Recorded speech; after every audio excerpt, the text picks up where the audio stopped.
From your local election headquarters, this is Inside California Politics. Thank you all, Madam Speaker, Madam Vice President. No president has ever said those words from this podium. No president has ever said those words, and it's about time. President Biden beginning his first joint address to Congress by thanking the two California women at his side, standing behind him, Vice President Kamala Harris, House Speaker Nancy Pelosi. Hello, everyone. Thank you for joining us for this special edition of Inside California Politics. I'm Catherine Heenan. We're going to carry the Republican response to the president's speech. When that comes up, we'll bring it to you. But first, I want our analysts to pop up. We're going to talk to them about what they think about the president's speech. Sonoma State Political Science Chair David McCuan. Hello, David.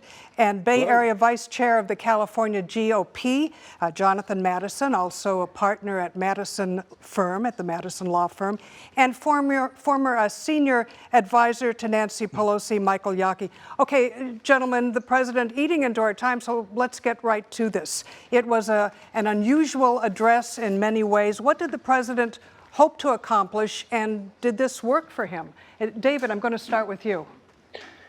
Look, this is an incredible speech. It's expansive, it's activist, it's about, in some ways, an old Democratic Party in terms of expanding lots of different ideas. At the same time, trying to push forward the narrative about how many issues are related to social justice, like high-speed internet access, like access to clean water, and joining those things. The real, I think, kind of juxtaposition is in the wake of the guilty verdict against Derek Chauvin and race and the difficulty over race discussions in this country, combined with the optics of who is sitting behind the president, Nancy Pelosi and the vice president. That whole narrative of change is going to challenge this administration moving forward because things are so tight in Congress itself. But nonetheless, it is an ambitious, incredible agenda. And certainly Joe Biden carried that out tonight in terms of throwing everything out there for Congress to consider over the next, say, 100, 200, 300 days. Yeah, I know, David, we were talking about the fact he touched on everything from union jobs to ending cancer. But Jonathan, let me go to you. What did you think of the speech? Well, let me just say at the outset that I'm glad he finally did address Congress. It's typically a much later response than most presidents in recent history have given. Even President Trump, I think, gave his first address at, I think, late February. And we all know that, President Biden gave about, 40 executive orders in his first 8 days of office. But I'm glad that he finally did make a response to Congress here. I like what I heard in substance, but I'll be honest with you, Catherine. I was a little concerned about the fact that what he had hoped to achieve in bipartisanship, I think may be overshadowed by some different elements of his party. The Working Families Party is actually giving their own response tonight with Representative Jamal Bowman of New York. And so I think that shows a little rift there in the party, given that President Biden should represent the Democratic Party, and yet the Democratic Party is also giving another response. That being said, I did like what he had to say in substance. Don't know if he achieved all the bipartisan support part. Have some other things to say with regard to free tuition, which sounds amazing, but I'll let Michael Yaki get some time in here. All right, well, let me ask you real fast, just because you brought it up, Jonathan. The Republicans have accused Biden of a bait and switch. I mean, he did campaign on the notion that he could and would work with Republicans. They're saying that's not happening. Did you hear anything tonight that changes that perception?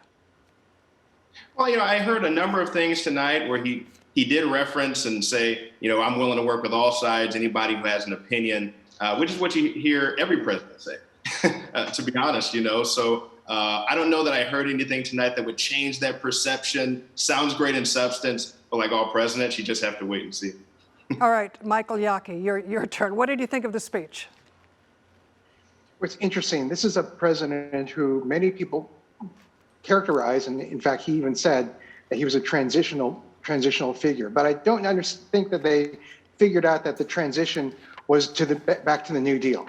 That this is a president who has decided that the era of small government is one that has created a limited opportunities, that has curbed our ability to compete in the world. And he's decided, I'm going big. And this is what the speech was about. It was about going big.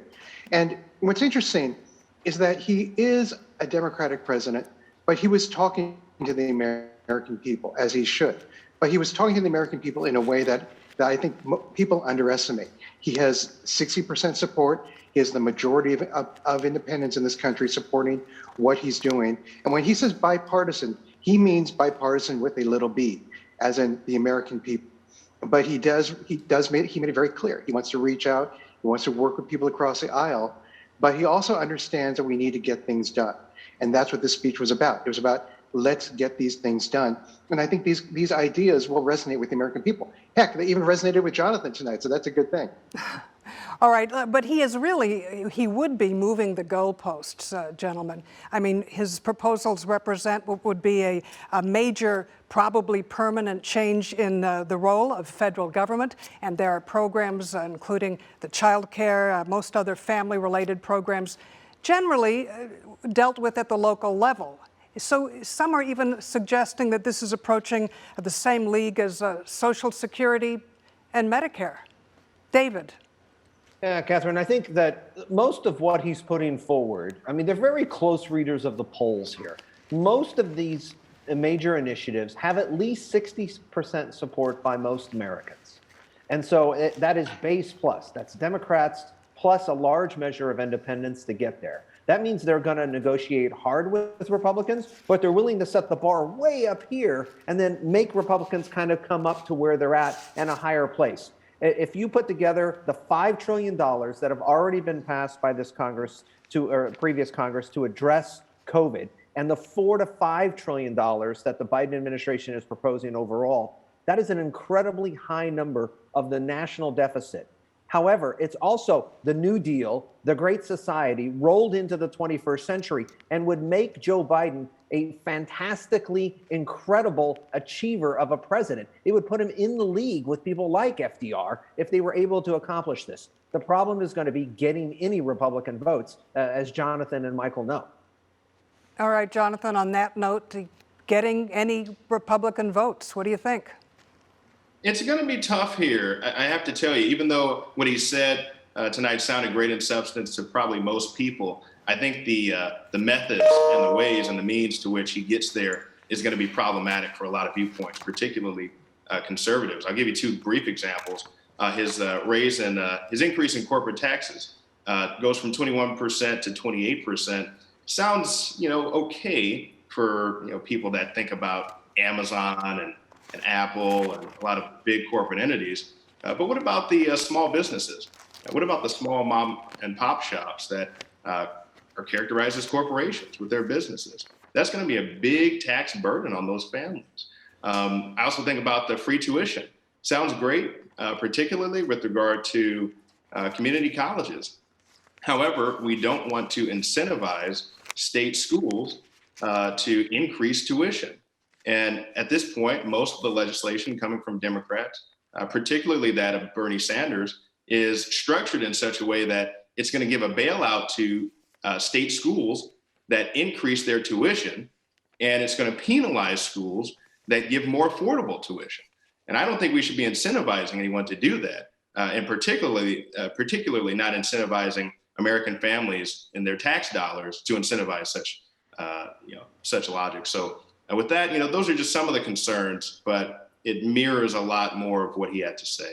So, all right, Michael, what do you think? This is a country that has lagged behind where there's discontent because people believe that we can't get things done, that it's just business as usual, that any change that happens is incremental. Well, this agenda is anything but incremental. It's about wiping out childhood poverty. It's about making education universal. It's about increasing healthcare, and it's about making investments in crumbling roads and infrastructure that we all know and can see every time that we go out to an airport, on a drive, anywhere, or across a bridge in this country. We understand that, but we haven't done anything about it. And he's saying, let's do something about it finally. What's interesting to me is that a lot of people talk about, why aren't more Republicans crossing over? And the fact is that if you want to make more Republicans cross over, you pass H.R. 1, you expand voting, you create a broader democracy. Because right now, the Republican Party, with all due respect to Jonathan, is being held captive by a base that does not reflect the majority of America. And when that base can expand, because I believe in a strong two-party system, with H.R. 1, with the John Lewis Voting Rights Act, you will be able to see more ability to be bipartisan, the ability to work together as we've had in this country in the past and can do in the future. And I think those are the things that are going to be important. And I think that the challenge for Biden and for this Congress is to figure out how are we going to do all of these things with a bare majority. Are we going to use reconciliation? Are we going to create some kind of a limited exception to the filibuster? Because these are things that need to be done, and Biden recognizes that they need to be done. All right, and we've been talking about the fact the Republican response is coming up. The job of responding has fallen to the U.S. Senate. Oh, it is happening now? All right, U.S. Senate's only black Republican, Tim Scott of South Carolina, and I'm just being told that response has started. For all Americans, no matter how we voted. This was the pitch. You just heard it again. But our nation is starving for more than empty platitudes. We need policies and progress that brings us closer together. But 3 months in, the actions of the president and his party are pulling us further and further apart. I won't waste your time with finger pointing or partisan bickering. You can get that on TV anytime you want. I want to have an honest conversation about common sense and common ground, about this feeling that our nation is sliding off its shared foundation and how we move forward together. Growing up, I never dreamed I would be standing here tonight. When I was a kid, my parents divorced. My mother, my brother, and I moved in with my grandparents. 3 of us sharing one bedroom. I was disillusioned and angry, and I nearly failed out of school. But I was blessed. First, with a praying mama. And let me say this, to the single mothers out there who are working their tails off, working hard, trying to make the ends meet, wondering if it's worth it, you can bet it is. God bless your amazing effort on the part of your kids. I was also blessed by a Chick-fil-A operator, John Moniz, and finally with a string of opportunities that are only possible here in America. This past year, I've watched COVID attack every rung of the ladder that helped me up. So many families have lost parents and grandparents too early. So many small businesses have gone under. Becoming a Christian transformed my life, but for months, too many churches were shut down. Most of all, I'm saddened that millions of kids have lost a year of learning when they could not afford to lose a single day. Locking vulnerable kids out of the classroom is locking adults out of their future. Our public schools should have reopened months ago. Other countries did. Private and religious schools did. Science has shown for months that schools are safe. But too often, powerful grown-ups set science aside, and kids like me were left behind. The clearest case I've seen for school choice in our lifetimes, because we know that education is the closest thing to magic in America. Last year, under Republican leadership, we passed 5 bipartisan COVID packages. Congress supported our schools, our hospitals, saved our economy, and funded Operation Warp Speed, delivering vaccines in record time. All 5 bills got 90 votes in the Senate. Common sense found common ground. In February, Republicans told President Biden we wanted to keep working together to finish this fight. But Democrats wanted to go it alone. They spent almost $2 trillion on a partisan bill that the White House bragged was the most liberal bill in American history. Only 1% went to vaccinations, no requirement to reopen schools promptly. COVID brought Congress together 5 times. This administration pushed us apart. Another issue that should unite us is infrastructure. Republicans support everything you think of when you think of infrastructure. Roads, bridges, ports, airports, waterways, high-speed broadband. We're in for all of that. But again, Democrats want a partisan wish list. They won't even build bridges to build bridges. Less than 6% of the president's plan goes to roads and bridges. It's a liberal wish list of big government waste, plus the biggest job-killing tax hikes in a generation. Experts say when all is said and done, it would lower wages of the average American worker and shrink our economy. Tonight, we also heard about a so-called family plan, even more taxing, even more spending, to put Washington even more in the middle of your life from the cradle to college. The beauty of the American dream is that families get to define it for themselves. We should be expanding opportunities and options for all families, not throwing money at certain issues because Democrats think they know best. Infrastructure spending that shrinks our economy is not common sense. Weakening our southern borders and creating a crisis is not compassionate.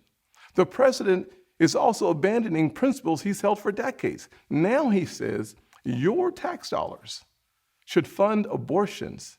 He's laying groundwork to pack the Supreme Court. This is not common ground. Nowhere do we need common ground more desperately than in our discussions of race.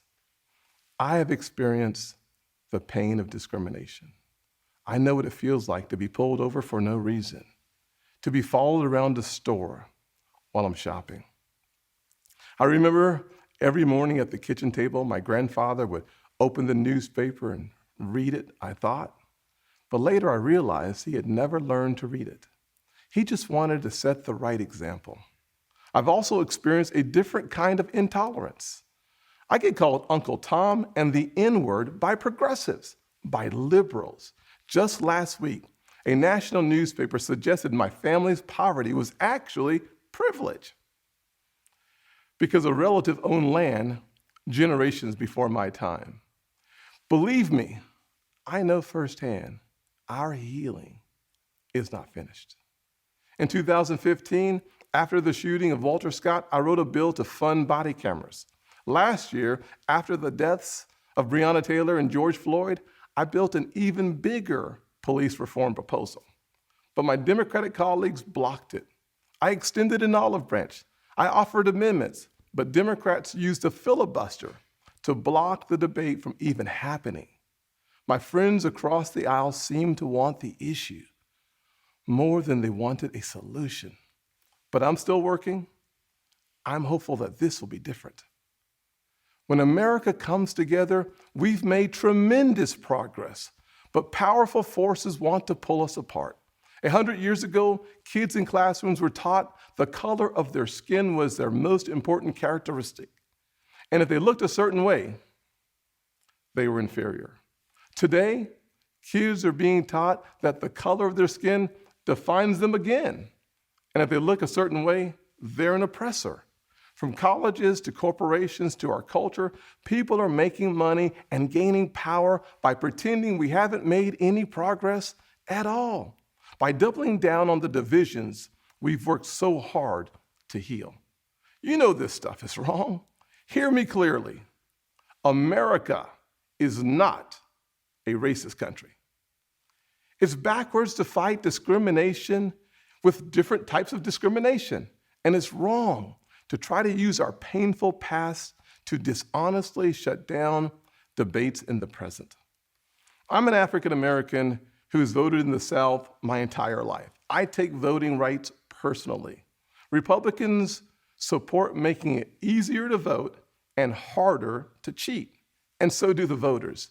Big majorities of Americans support early voting, and big majorities support voter ID, including African Americans and Hispanics. Common sense makes common ground. But today, this conversation has collapsed. The state of Georgia passed a law that expands early voting, preserves no excuse mail-in voting, and despite what the president claimed, did not reduce election day hours. If you actually read this law, it's mainstream. It will be easier to vote early in Georgia than in Democrat-run New York. But the left doesn't want you to know that. They want people virtue signaling by yelling about a law they haven't even read. Fact checkers have called out the White House for misstatements. The president absurdly claims that this is worse than Jim Crow. What is going on here? I'll tell you, a Washington power grab.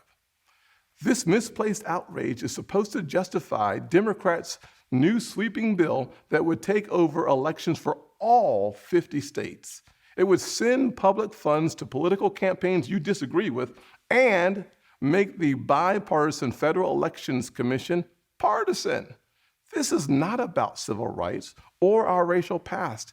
It's about rigging elections in the future. And no, the same filibuster that President Obama and President Biden praised when they were senators, the same filibuster that the Democrats used to kill my police reform bill last year, has not suddenly become a racist relic just because the shoe is now on the other foot. Race is not a political weapon to settle every issue the way one side wants. It's far too important. This should be a joyful springtime for our nation. This administration inherited a tide that had already turned. The coronavirus is on the run. Thanks to Operation Warp Speed and the Trump administration, our country is flooded with safe and effective vaccines. Thanks to our bipartisan work last year, job openings are rebounding. So why do we feel so divided? Anxious. A nation with so much cause for hope should not feel so heavy laden. A president who promised to bring us together should not be pushing agendas that tear us apart. The American family deserves better, and we know what better looks like. Just before COVID, we had the most inclusive economy in my lifetime, the lowest unemployment rates ever recorded for African Americans, Hispanics, and Asians, and a 70-year low nearly for women. Wages were growing faster at the bottom than at the top. The bottom 25% saw their wages go up faster than the top 25%. That happened because Republicans focused on expanding opportunity for all Americans. In addition to that, we passed opportunity zones, criminal justice reform, and permanent funding for historically Black colleges and universities for the first time ever. We fought the drug epidemic, rebuilt our military, and cut taxes for working families and single moms like the one that raised me. Our best future will not come from Washington schemes or socialist dreams. It will come from you, the American people. Black, Hispanic, white, and Asian, Republican and Democrat, brave police officers in Black neighborhoods. We are not adversaries. We are family. We are all in this together, and we get to live in the greatest country on earth. The country where my grandfather in his 94 years saw his family go from cotton to Congress in one lifetime. So I am more than hopeful. I am confident that our finest hour is yet to come. Original sin is never the end of the story, not in our souls and not for our nation. The real story is always redemption. I am standing here because my mom has prayed me through some really tough times. I believe our nation has succeeded the same way because generations of Americans in their own ways have asked for grace and God has supplied it. So I will close with a word from a worship song that really helped me through this past year of COVID. The music is new, but the words draw from Scripture. May the Lord bless you and keep you, make his face shine upon you and be gracious to you. May his presence go before you and behind you and beside you. In your weeping and your rejoicing, he is for you. May his favor be upon our nation for 1,000 generations, and your family and your children and their children. Good night, and God bless the United States of America. All right, you've been listening to Senator Tim Scott of South Carolina. I was starting to ask, gentlemen, does his response serve as a reminder that Democrats cannot take for granted the support of African Americans, of Latinos, of Asians, and other groups? David. I don't think Democrats can do that, and they have to think forward what that's going to look like for their base. Republicans have to do the same thing. Both parties face some pressures. We saw this from the census data earlier this week. But also, I think one thing to think about here is Senator Scott provided an opening for the White House to reach out, invite him to the White House to talk about the bill he introduced last year and to talk about how to move forward on criminal justice reform. That's the takeaway I would have from here. Set aside the economic arguments, set aside that Joe Biden inherited a recovery. So did Donald Trump. You can make that argument back and forth, but there was an opening here to at least reach out and do something about criminal justice reform to hit that 1 month mark that the president laid down as a marker in his speech as well.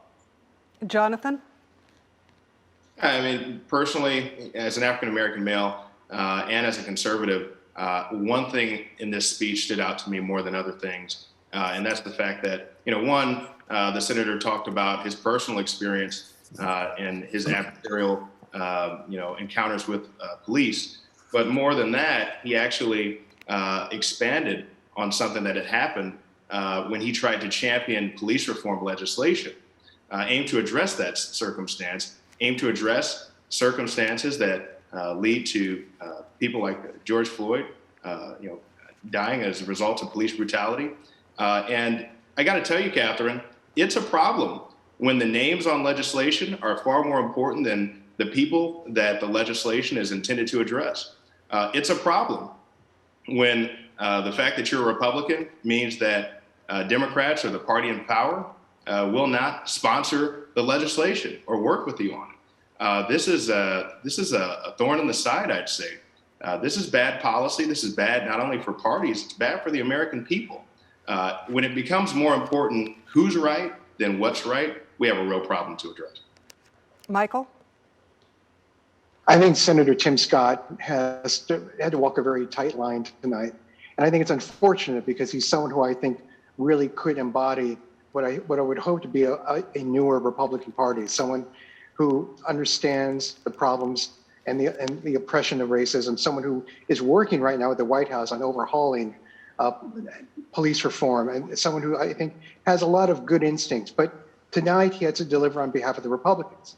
And to have to mention the former president's name in his speech, I think was something that he rather would not have done.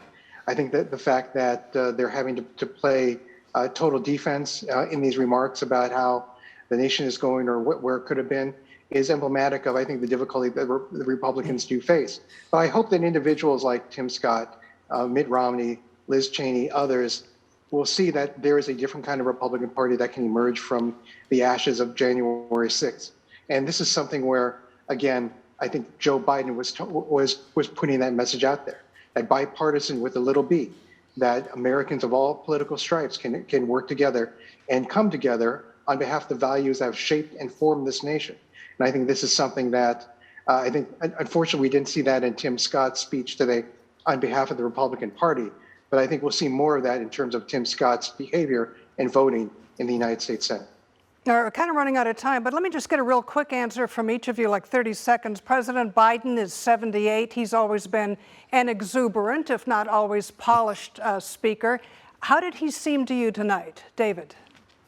I thought he did very well. Most Americans have graded his administration as a C+. He did a pretty good speech for Joe Biden as well. Only a few minor gaffes wasn't bad. I'm surprised he didn't mention Mitch McConnell, but we never heard the words Mitch McConnell. So I think that was probably a home run for Democrats as well. For Republicans, for Donald Trump, what their way forward is, you did see cutouts to Kevin McCarthy. I think that is what's lingering in the background, the specter of 2022 midterms. That will be an important component, especially headed later this year, as all of these big things come up for a vote. And Jonathan, what did you think? Yeah, I didn't have any problems with his speech. I thought he did a fairly good job in communicating his message. I think the real problems are going to come down to policy, right? And what it really means to be bipartisan with a little b or a capital B, whatever you want to have, whatever analogy he wants to use. What does the policy look like behind the speech and behind the rhetoric? I mean, he's president of the United States, and we know that presidents generally have a good way of communicating a message. That's how they get elected. But we want to see what the results are and what the real meat and bones is, so to speak. Michael? I think it's great that we had a State of the Union where we are talking about policy differences and not about lies and attacks and misrepresentation and falsehoods and mischaracterizations. This is, I think, a home run in terms of that for the American people. And I think people have always underestimated Joe Biden. They underestimated him early on in the primaries, and I think they're going to underestimate him now. This is someone who is a liberal, is not afraid to be a liberal, but he's also not afraid to be a big president with a capital P. And I think this is something that the American people will see in the next few years. All right, Michael, Yaki, thank you very much. Thank you, Jonathan, David McCuan, and thank you for watching this special streaming edition of Inside California Politics. I'm Catherine Heenan. Have a good night.